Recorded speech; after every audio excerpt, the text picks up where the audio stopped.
TV series. It's got Kristen Bell in it, and it's called the Good Place, and they're about these people that are in essentially heaven, and I think it's going to all unravel that they're not all the people that are there are not actually that good, and everyone's a fraud. Everyone's a fraud, and they're all trying to keep up appearances. Okay, all right. So what are you watching that on?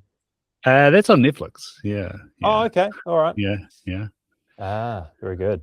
Yeah. What sort of streaming services do you roll in the Paladin household? What do we got?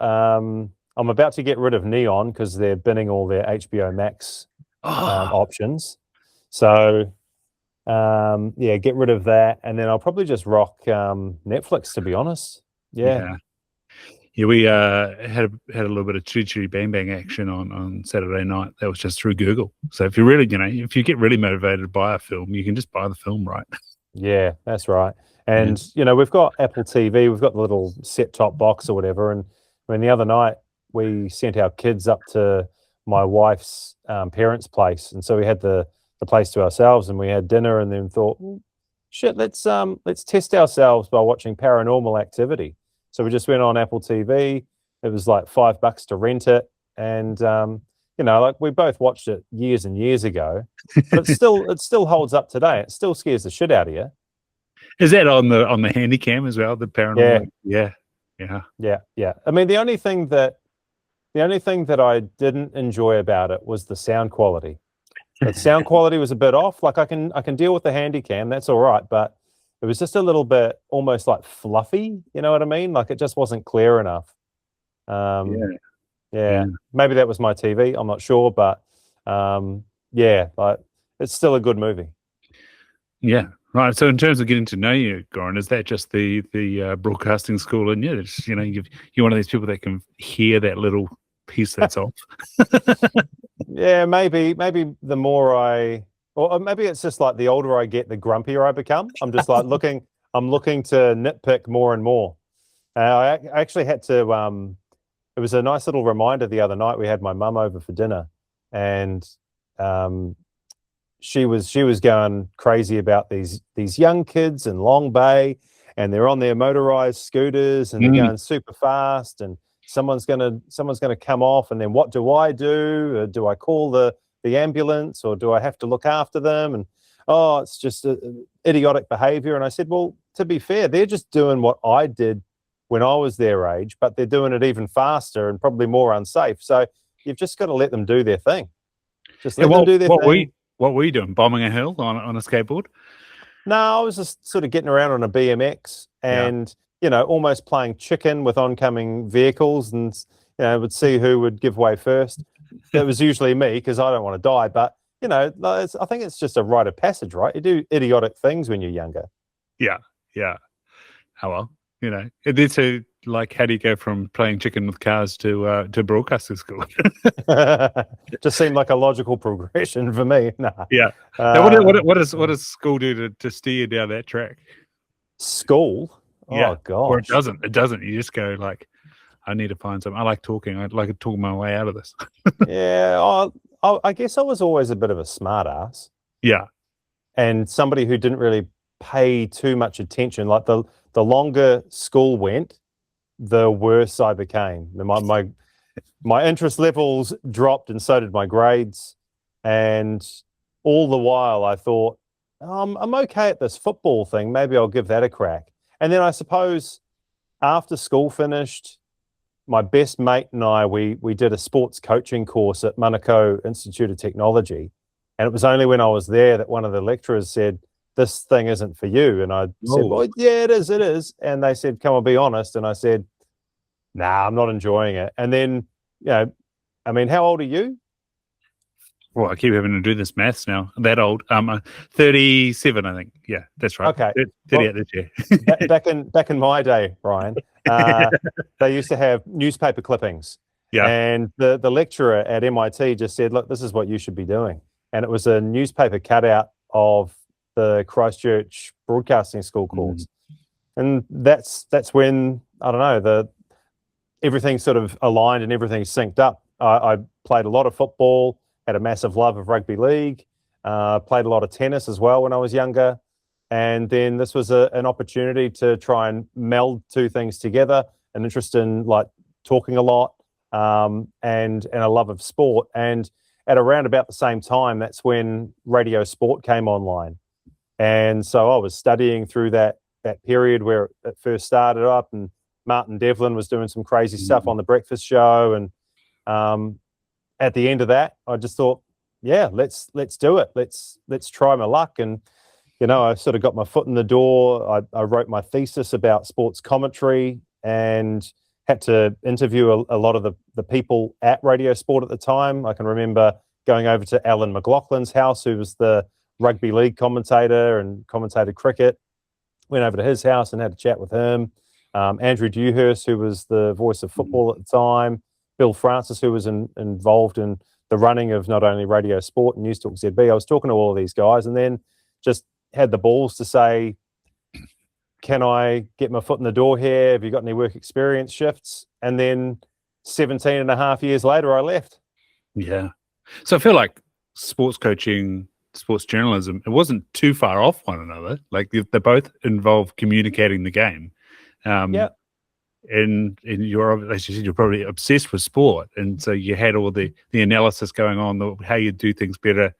And so instead of communicating it to the players, you're communicating it to the likes of me, Joe Public, that need to go, what happened there?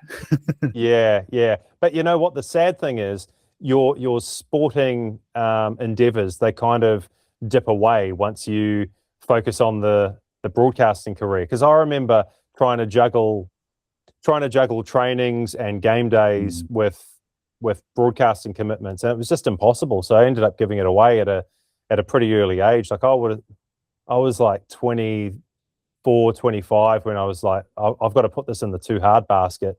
Because back in, was it 2006? That's when I started working on the Radio Sport breakfast show, and it kind of operated in a split shift scenario. So you wake up super early, go in and do the show, and then you get home, you might have a nap or try and do some exercise. And then in the early afternoon, that's when you start making phone calls for the next day, trying to set up interviews. And so it was like, I couldn't afford to have a 2.5 hour period where I'm at football training and driving back and forth, between the ground and home, offline, where I should be making calls and doing research. So yeah, sadly the football gave way to the career, but look, I can't complain. I just wish I was more active for longer, if that makes sense. And for your mindset, were you trying to be a lead at football? I don't think so. Like in retrospect, I was never ever any chance of going offshore and playing professionally. But I don't know, maybe in my own mind, I thought I was okay. Yeah, I played. I know that they don't do this anymore, but I was playing age group Auckland football, so under 14s, 15s, 16s. Was that a federation structure or no? Yeah, so it was like Auckland against Wellington against Canterbury, and you go away and play national tournaments. And then I guess maybe the height of my career as a footballer was I played in the Napier tournament. It's like an invitational tournament for clubs, and I was representing Fencibles under 19s. And I had a pretty good tournament, and I made the tournament team, and the curtain raiser for the final was the tournament team against the New Zealand under 17s at that time. And I can't remember who was in the under 17s, but we beat them 5-0, and I played as like a left wing back in that game. Unfamiliar position for me, but I just remember enjoying it immensely. And then it was pretty much like after that, that's when I started dipping away, and work got well and truly in the way. Yeah. I'm just going back through Dave Galbraith's book and thinking back to my time as like studying, playing, well, initially soccer, and then changing to rugby, and still having that elite mindset that, I could kick it with, I could give myself a contract, provincial contract, then a super contract. Towards the end of university, got myself involved with sevens, and that was the same thing. You'd always get pipped by the academy, and it's like, because they were full-time, You were there part time, and like I don't know, like I say, you get older and you get a bit of retrospect on it, and you sort of feel okay about it. But yeah, it's that interesting conundrum of the work life that you're trying to do really well, and the sporting life which you're enjoying and you love, and you're passionate about it, and you've got those silver and aspirations, but the reality is you got to choose one of them. Yeah, and the reality is now, when I was working with Mark Richardson, he never ever wanted to play in the Radio Sport indoor cricket team, and I couldn't understand that. I could never get my head around it, but I think it's because he had played at such a high level, and then he had almost totally removed himself from the game.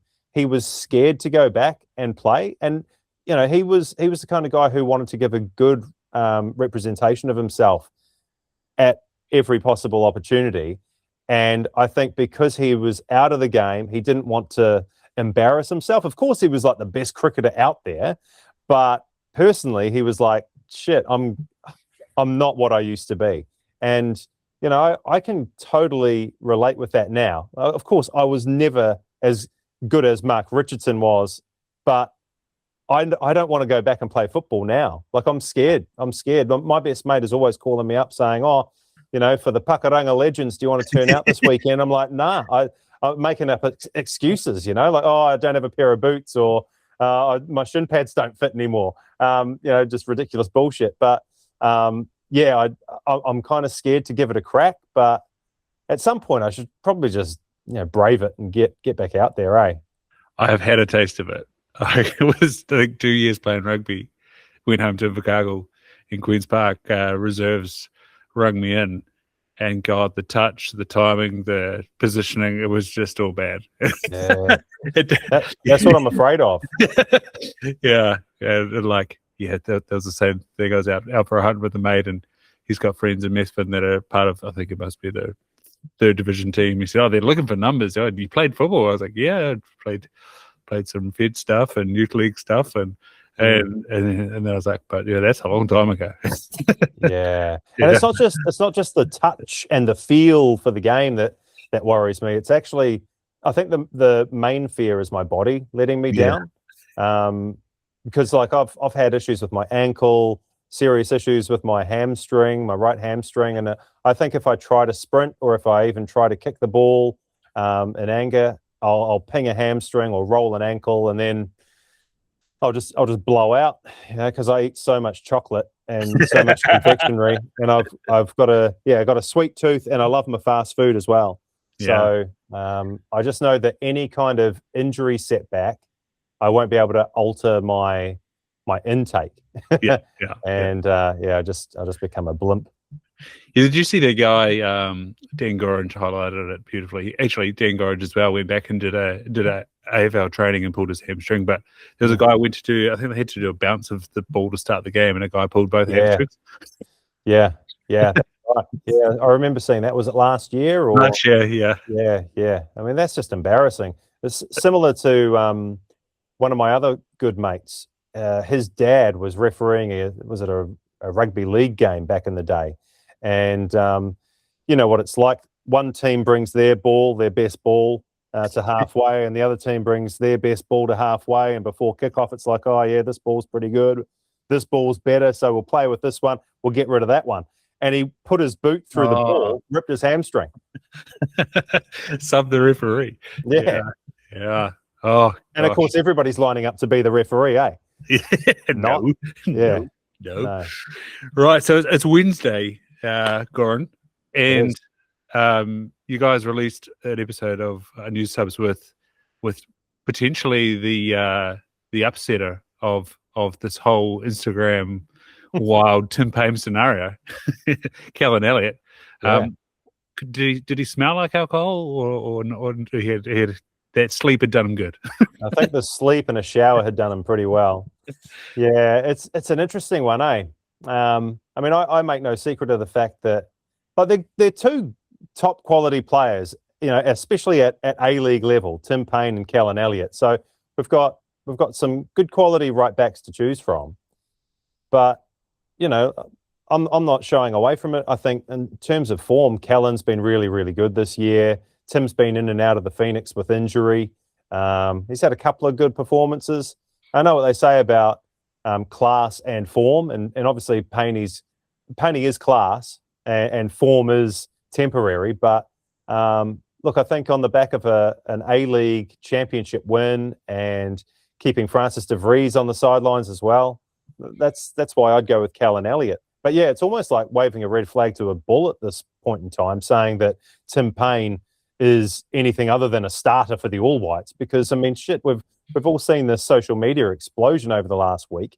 He's gone from not even 5,000 followers on Instagram to, well, he's closing in on 5 million, for goodness sake. So, you know, you take your life into your own hands by saying that Tim Payne's going to be a bench player at the World Cup. But I mean, that's kind of what we did. Yeah, no, it's pretty unreal that media, all right, like, and then all he had was Essex, New Zealand, and New Zealand. Yeah, and what, 2 posts last year? That's right. Yeah, I think 3 posts in 2 years or something to that effect. So, yeah, and as we were talking about myself, Spoon, and Ify, it's almost like there's this expectation that he's just going to like churn out heaps and heaps of content. But he's not that kind of guy. And I see that in the last little while, he's actually aligned himself with Stan Henry at the Attention Seeker. Oh, and good they're choice. like Good choice. an organic social media curator.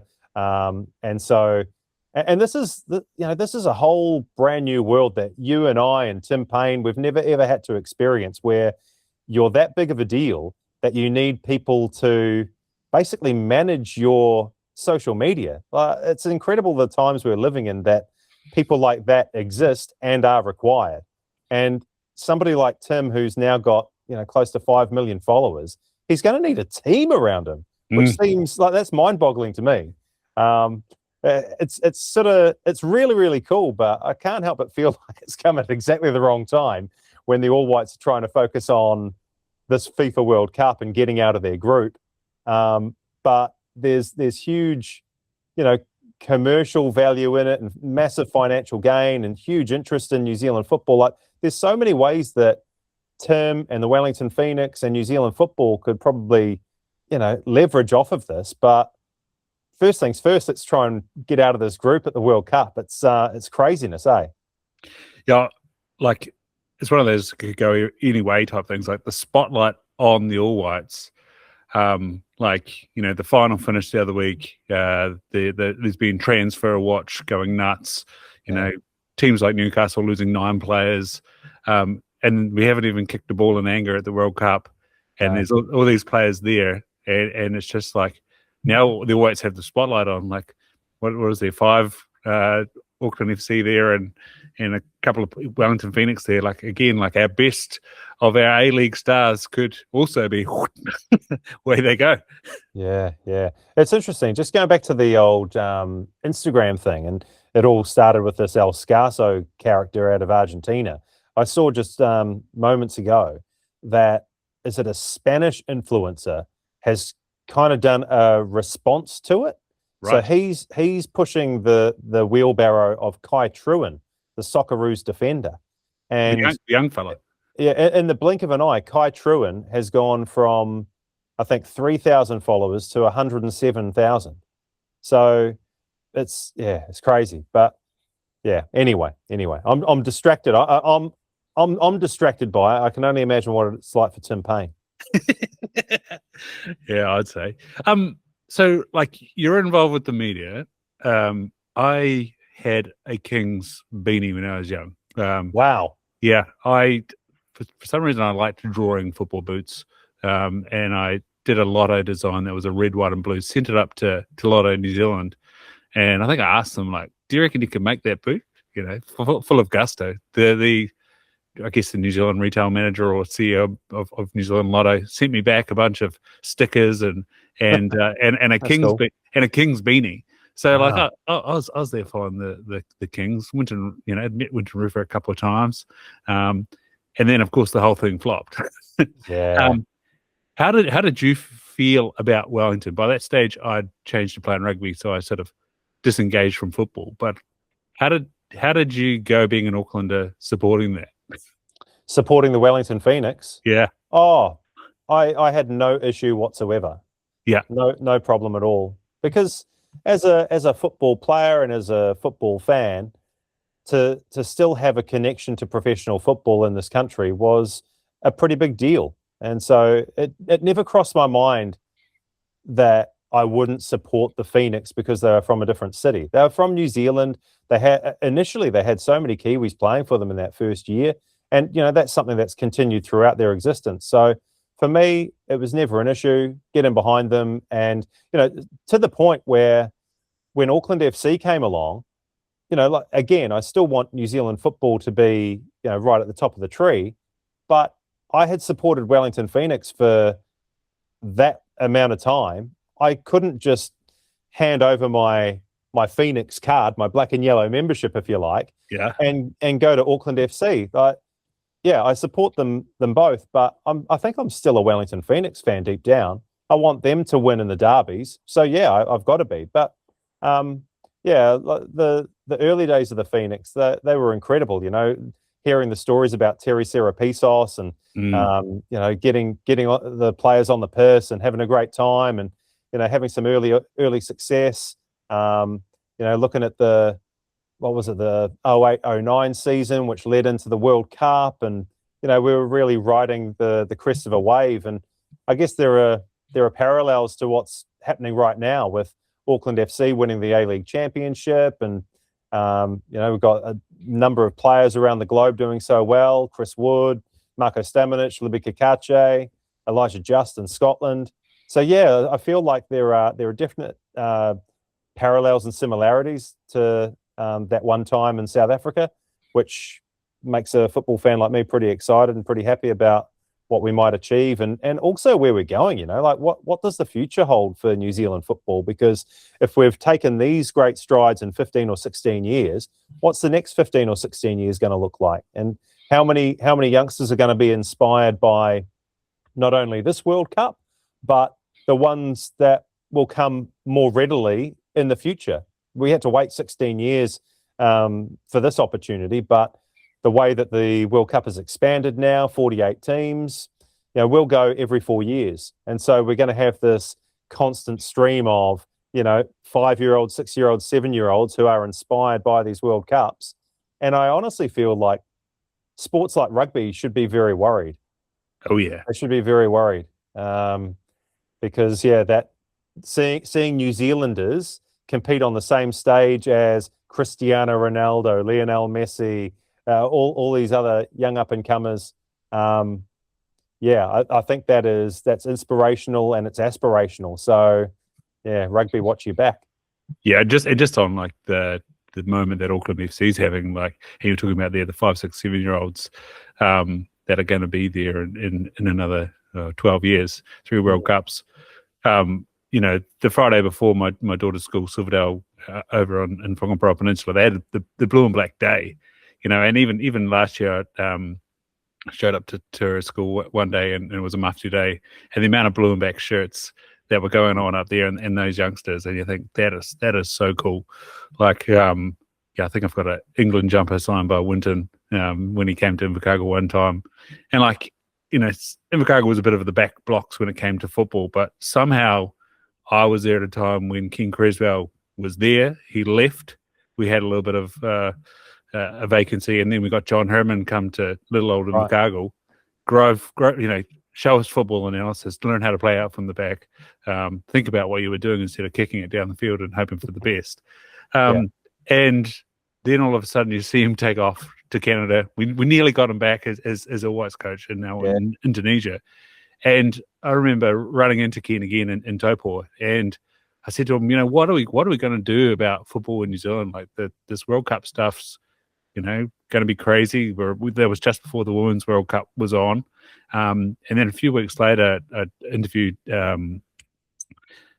Between Two Beers guys, Steve and Seamus. Yes, that's one. I was getting a blank on those two. That's terrible. Steve and Seamus. And we had the same discussion. It was like, well, we just need this some sort of professional system to come, because one team's not enough. And then shortly after, of course, Bill rocks up with his billionaire checkbook, and where we go. Yeah, how good. And, it's only going to get better, eh? I know that Auckland FC are going to experience those salary cap restraints, but in terms of the sheer number of professionals, so we've got a Wellington Phoenix men's and women's team. We've got the AFC with their men. In the next, year and a half or so, we'll see Auckland FC with a women's team as well. And I just think that can only be good for creating good quality players. And I think Auckland FC have shown that you put the money in, you invest in the sport, then you're going to get results. And that's what the Wellington Phoenix have had to do in the women's space. And we saw what happened, them making the grand final. And okay, maybe they didn't have their best half of football against Melbourne City and got undone by a couple of worldies. But that's what we can achieve, right? Bring in the right coach. And how lucky were we that Bev Priestman was available? I mean, say what you want about what happened with Canada, but I think the fact remains she's a wonderful coach, and we're lucky to have her in New Zealand. And those players would run through a brick wall for her, so that she must be the goods. And so you've got players wanting to play for the Wellington Phoenix. No doubt there'll be huge interest in the Auckland FC women's team when it comes about. And we're talking about the All Whites at a World Cup. Well, the Football Ferns get to go to Brazil next year, play another World Cup there. And if the Wellington Phoenix play like they did this season next, then you'll have all these quality young New Zealand girls, women I should say, that have had experience right at the top of the A-League ladder under really good coaching and surrounded by quality imports as well. So that will just lift the quality of the Football Ferns. It's such a cool time to be watching football and covering football. I think about when I was younger and there wasn't a pathway. You had to go through the states and colleges or just know somebody that was in the UK. And now you've got all of these professional opportunities on your doorstep. I haven't even mentioned South Island United in the OFC Pro League. So you got so many opportunities. It's such a cool time to be a youngster kicking a ball around in New Zealand. It's amazing, mate. Yeah, and like you just brought up there, South Island United.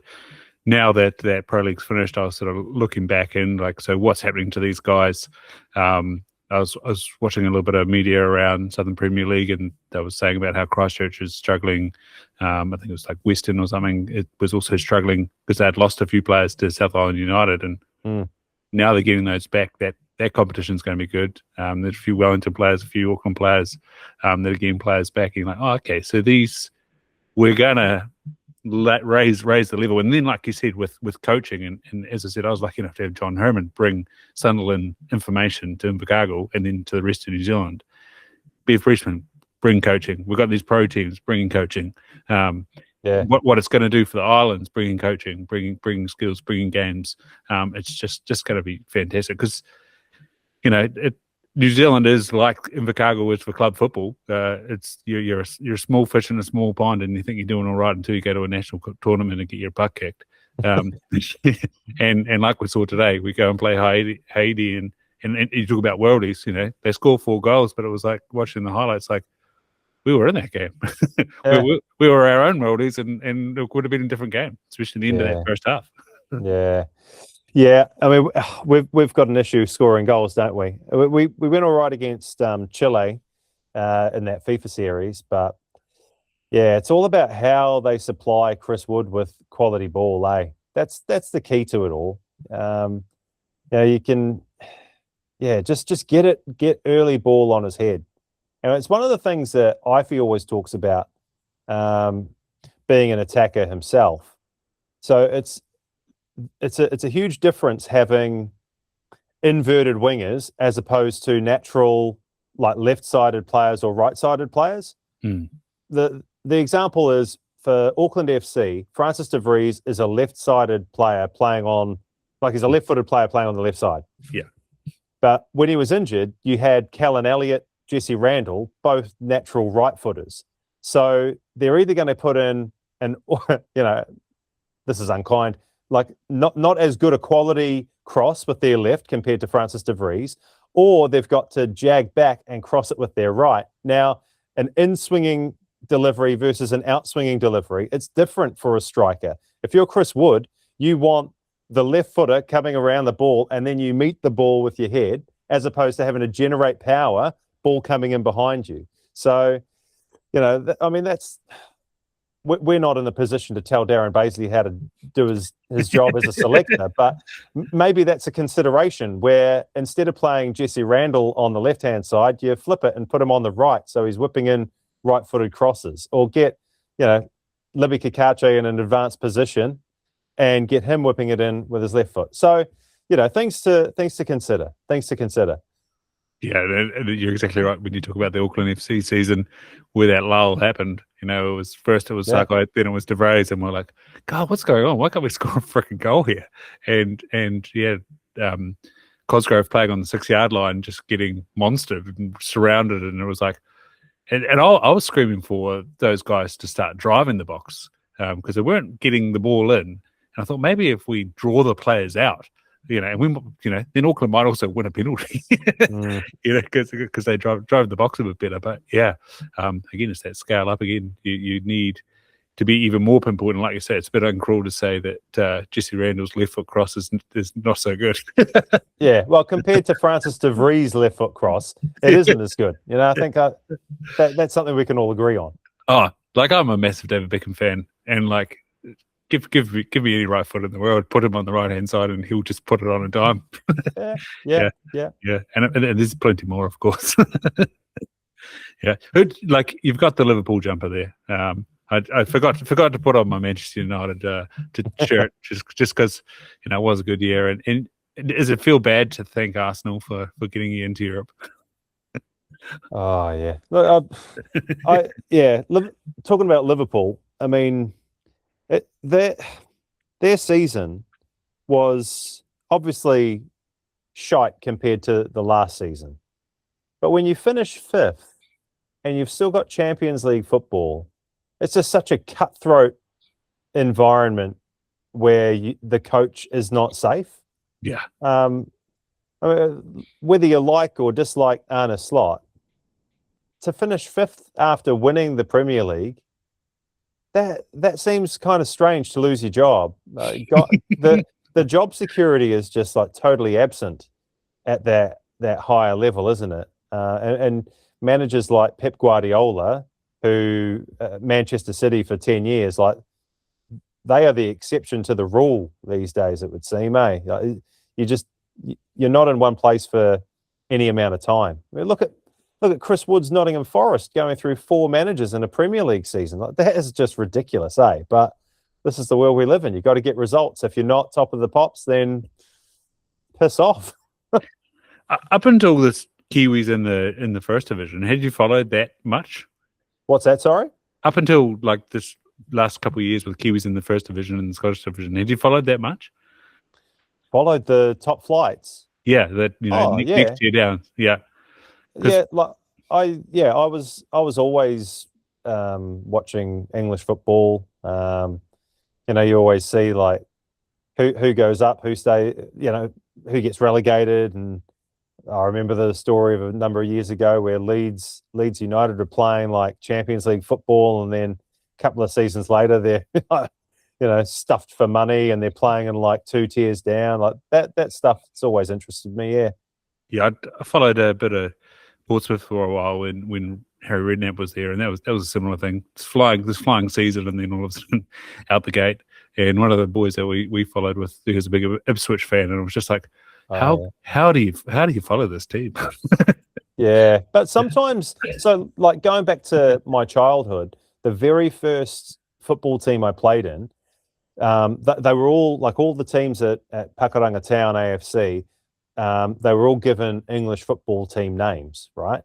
And so the reason I support Liverpool is because my team that I played in as a 6-year-old for the very first time kicking a ball around was called Liverpool. I had no idea how good or how bad they were, but because I was in Liverpool, I wanted to find out about them, and they just became my team, right? And so my best mate, he was in Queen's Park Rangers, and who knows what league they're in, but he's remained a fan, right? So you just it's almost like you're awarded a team for life at that age. You just have to find a way to keep in touch with them somehow.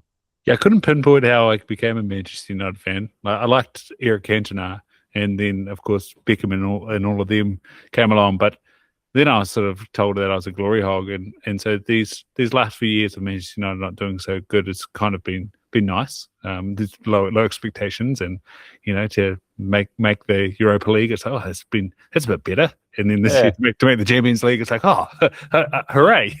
Kind of evens itself out over time, doesn't it?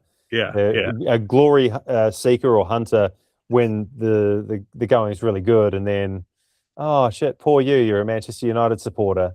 Yeah, it's a weird thing to hear. yeah, it is. It is. And then, like you're talking about the money side of things, our lens rep, he's a Coventry born person, and he was at home when they had that game, and he got to go to the stadium because his friend's son ended up being the ball boys for that. Cool. But he said the tragic thing was because of the fear of pitch invasions, all the stewards had to do the perimeter, and they whisked the wee boys off to a changing room, so they missed the whole trophy presentation. But yeah, he was saying about how they went down 2 tiers, built that stadium, rented that stadium, played elsewhere, and now they're finally back in their stadium. Like the scale of the bloody thing is just ridiculous, eh? Yeah, it is. It is. For your mate, his benefit, and everybody else, I just hope that Coventry they get a foothold in the Premier League, right? Because how many times do we see it? You go up and then you come straight back down. Yeah, it's almost like detrimental. Like you don't want to get promoted because you get used to that, and then you drop down, and then quite often you drop down another tier. Yeah, So yeah, you got to try and find a way to make it work. Become a Brighton or a Bournemouth. Yeah, because that's the scale of it, right? You need to pay the players to hold the Premier League, sorry, and then you've got them on contracts, and you take them down a league, and then you're going broke, and and then you're down another league. And it's like, oh dear, yeah, that's right. On the flip of this, the question I keep getting asked about Auckland FC is what was so special? Do you think it's Corica? He's a winner. I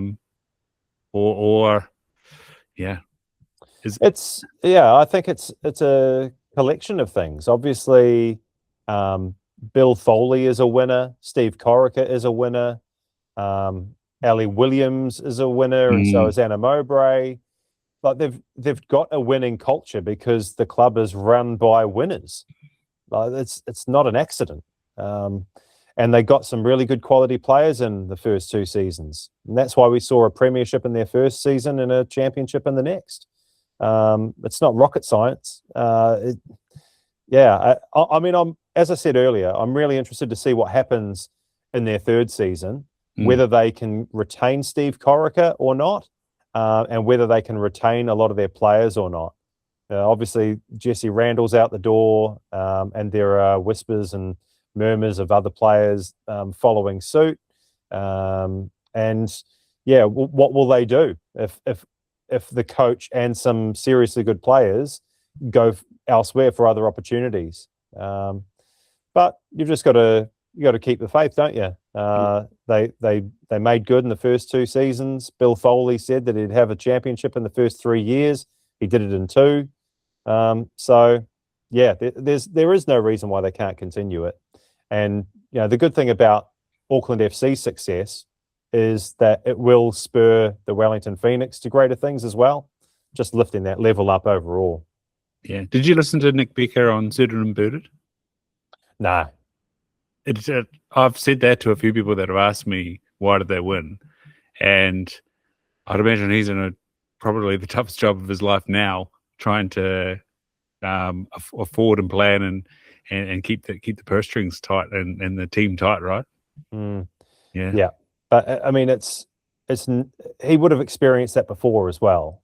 Yeah. He was formerly with Melbourne City, so yeah, he knows a thing or two about running a club, and he'll know how to, tighten those purse strings and keep players and staff happy. And so yeah, I can't imagine season 3 will see like a significant drop off. Auckland FC is still going to be ultra competitive. Yeah. And how do you see the league hanging together? Like, as I said, Suited and Booted have sort of come along to try and make some hype, but the other side of the ditch seem to be whinging and moaning about the whole thing. Western United not getting back in. Do you get much of that vibe coming through? Yeah, of course. I mean, I spent a bit of time with Jacob Spoonley, who's part of the Players Association, and he's obviously he's got his finger on the pulse of all of that sort of stuff. But I mean, from my point of view, I just kind of focus on our backyard as well. And now it's up to Australia to sort themselves out. If you've got Auckland FC that's operating really well, Wellington Phoenix trying to come up to meet them, Australia will be pissed off that Auckland FC have won the A-League. They will be like privately or maybe even publicly seething. And I mean, that's also great, because then that will inspire them to want to knock Auckland FC off. And whenever they play against New Zealand opposition, knock them off. So I think it's actually a really good thing for the league. It's shaking things up, and that's probably what the A-League needs. I know that the money isn't there compared to what it used to be, but you make it an exciting product and people will turn up. People will watch it. Like Auckland FC is the case in point of that.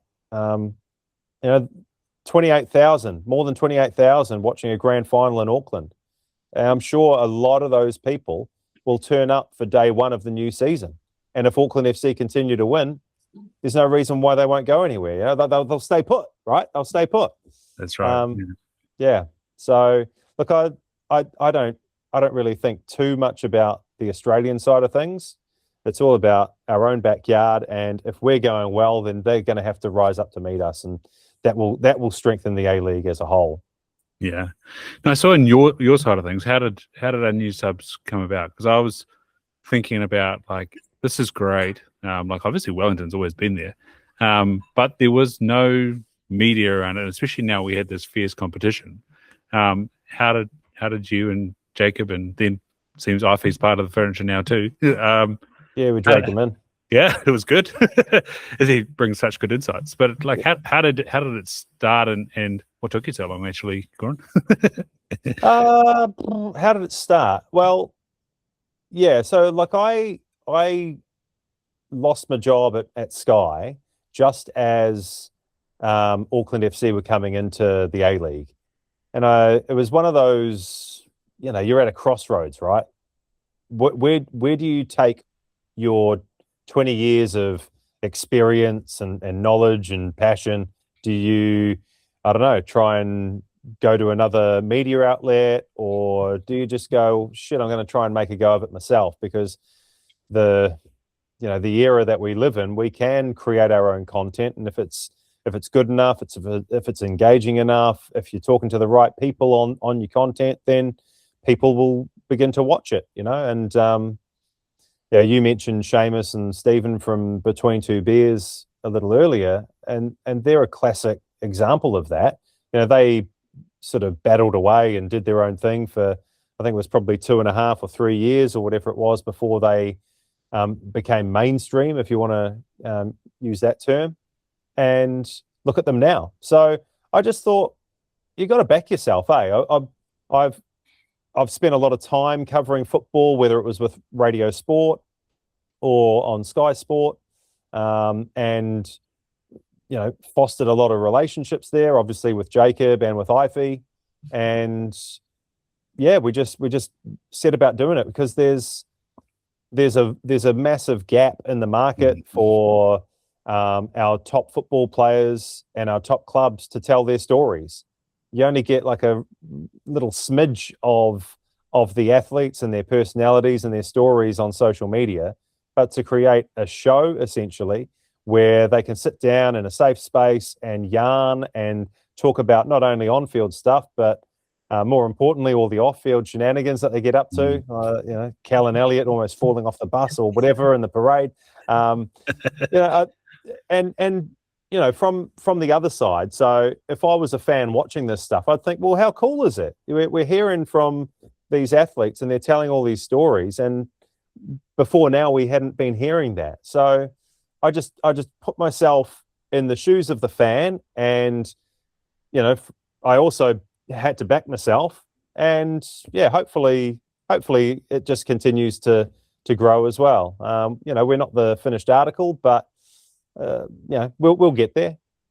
Yeah, like you said about from the fan perspective, getting to know people. The episode you did with Marko Stamovich, I didn't even know who he was. Now I've been following him closely, and in this, you saw the performance he did in that FIFA series in New Zealand, and then again today's build-up. It was like, oh, what's he doing here? I nearly got that header, and I've been following him with Swansea this year. And it's just like, oh, that's so helpful to know a little bit about him. And then, like you say, then connect with the social media and sort of track it along. It's been cool. Was there any conversation about this within media companies? My biased opinion is that media companies always try to repurpose their media shows as podcasts, and it falls flat. Whereas when it's run as a podcast, and maybe it needs a little bit of uncensored and unproduced to bring out the magic. Maybe that's why it never works. And like you say, whilst you're in the system, there's not the wriggle room to be able to make it work. Whereas when you're in Tyler Street and someone comes into the bar in the middle of a show, they bring some excitement. Yeah, that's right. Or they bring a really surly attitude, like, what? You mean the bar's not open on a Monday at 10:30 a.m.? Who's that thirsty that they need to get a beer at 10:30 a.m. on a Monday? Just seems outrageous to me, eh? I mean, I'm not a big drinker these days, but whenever that happens, I'm just like, what is going on in your life? You come in with the speed dealer sunglasses and just throwing shade at us. Can't you see that something else is going on here? We've got 3 cameras on tripods and a massive light tower. Yeah. The bar is not open. It's a football shirt. The bar is not open. And speaking of Tyler Street, you've done the hosted pot there a few times. How does that get out of hand? Those fans when they're at home? Oh, the biggest and baddest hosted pot was the first one we did, which was Melbourne victory. First leg, leg Melbourne victory, and when Francis de Vries assisted the goal, and we had something astronomical on that. We had I think, did we win? I don't even want to say this because it sounds absurd, but did we win $7,000? And there was a small group of us who knew exactly what had happened, and we just went absolutely apeshit, eh? That was wild. That was wild scenes. Yeah, no, it's whenever they do the live cross to Tyler Street, you always think, crikey dicks, that's a brave reporter standing there with a camera and beer and wine and whatever else thrown around the place. Yeah, very dangerous environment. Yeah. Oh, fantastic. Now, Goran, you should be really proud of it, because it's, as I said, it was something that I was like, where is this? And then all of a sudden, bang, the beauty of Spotify. Here you go. Look at these guys. Yeah, thank you. Oh, that's cool, mate. I appreciate it, Ryan. I mean, yeah, and we're doing it for people like yourself. I mean, you mentioned Marko Stamovich before, and I've had the pleasure of being in his company a few times now. I met him a couple of times through all whites matches in New Zealand, and then we had our big chat with him before his father passed, and then I've caught up with him a couple of times since. And the pod that we did with him, where he was talking about his dad and how influential he was in helping him with his football career, like the classic yarn. And for those who are watching this who want to check it out, it was this episode where he talks about building a deck. So he builds a deck at the family house. His dad is there helping, but basically he's putting Marko through his paces, and Marko's doing the bulk of the construction. And it was essentially to say, look, you could be doing this for a job, or you knuckle down, you're a talented footballer, maybe that's a pathway that you can go down. And that was the genesis of him, signing with Forest and playing for Swansea. And yeah, like when I heard the news of his father's passing, like, I don't know Marco that well at all, but I actually felt a bit emotional having spent that time with him. He tells us the story, and then that guiding light is now gone from his life. And he's such a magnificent human.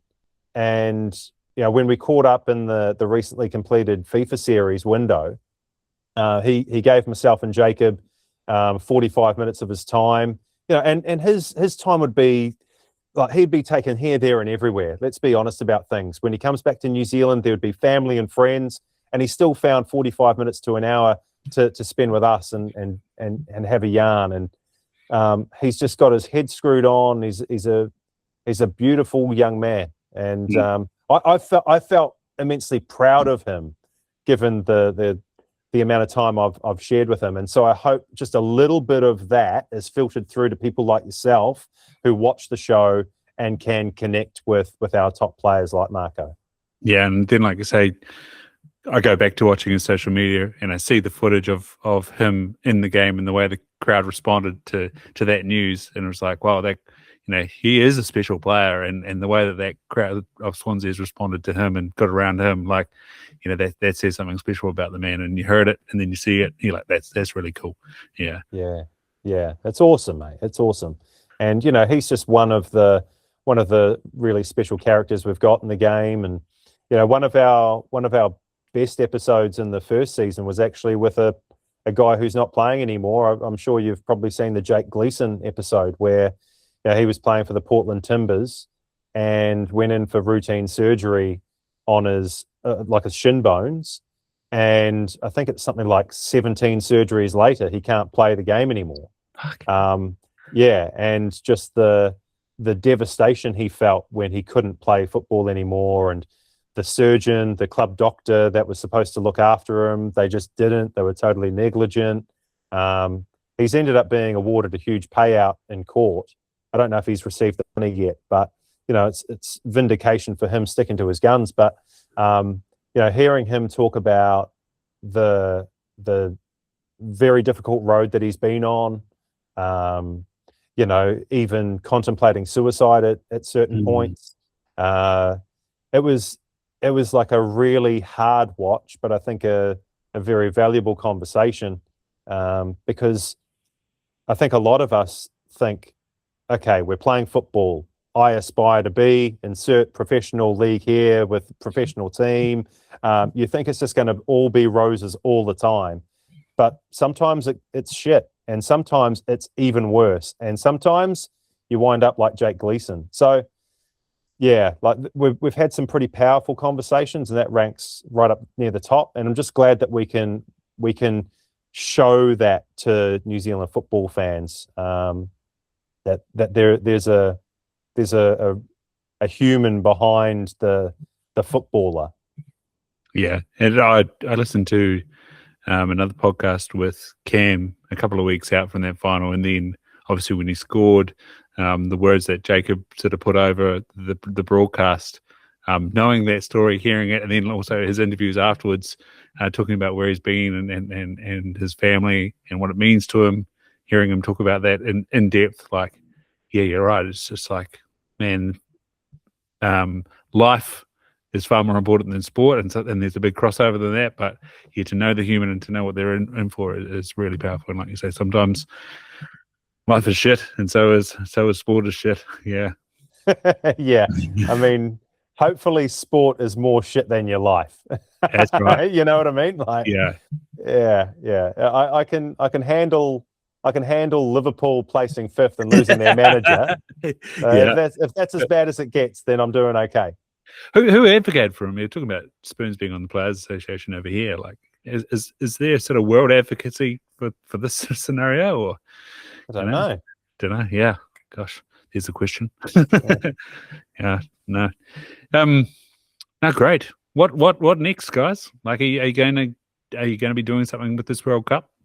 Yeah, we'll just be doing what we're doing. We plan on sort of putting out maybe a couple of episodes per week, and then just I suppose building the brand a bit more. You know, we managed to get into the Wellington Phoenix and do some fun challenges and things like that, and so we want to do more things like that. We want to do some like profile pieces and, you know, highlight some of the individuals, maybe not at the top level of the game, some of the people that might be, you know, slaving away in the grassroots and, you know, things like that. So with the help of McDonald's, we're looking to take on the world of Kiwi football, if I can say it like that. So yeah, I mean, I don't plan on this being a you know, a short-lived thing. I have aspirations of excuse me, of taking this, you know, to the next World Cup. You know, maybe we can do the Unused subs go on tour in 2030. So, you know, I would like to think that people will get behind it, because we've got good, honest people. We've got some of the best football analysts in the game involved, and we've got pretty decent connections to all of the top professionals. Why wouldn't you want to check it out if you're a Kiwi football fan? So yeah, watch this space. But for the time being, with the World Cup coming up, it's going to be pretty busy, and yeah, we'll just be churning out a lot of content, a lot of review, preview stuff, and yeah, I certainly hope that you can check it out. Absolutely. And with what's going on currently and the history of our game, like, there's a rich tapestry for you guys to work with. Yeah, I'm excited for it. It sounds really good. Mate, you know, we set this time because of family commitments. What, you know, you're a busy man, you're trying something new, trying something uncharted. What keeps you in flow there, Goran? Like, because sometimes it's hard to, you know, stay on task. My wife. Good. Yes. Yeah, she's the glue that holds the family together.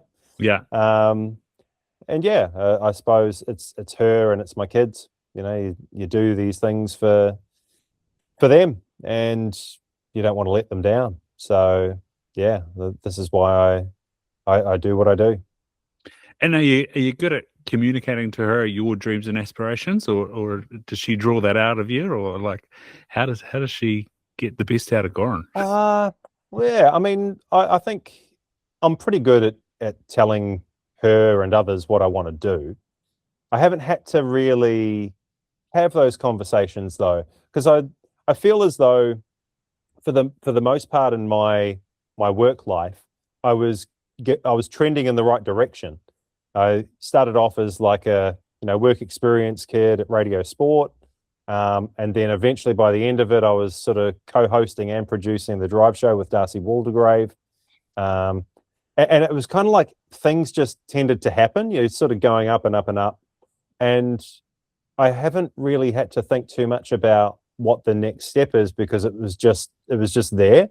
Mm-hmm. And it was only when, you know, like I get shown the door at Sky and you think, well, okay, now what? And so in the last 2 years, my wife Rebecca's been really amazing talking about what it is that you do. And as I said earlier, you know, you're at a fork in the road, and do you continue down a broadcasting path and utilize your passion with sport and broadcasting, or do you go office job doing something completely different? And you know, in conversations with her, she was like, look, just follow your heart, and if it works out, great, and if not, then we'll revisit it. So yeah, we're still following the heart, and it's going okay at the moment. Nice, that's special. Thanks so much, Goran. I'm gonna hit stop there, and thank you very, very much for your time. It's been awesome. No worries, Ryan. Happy to help, mate.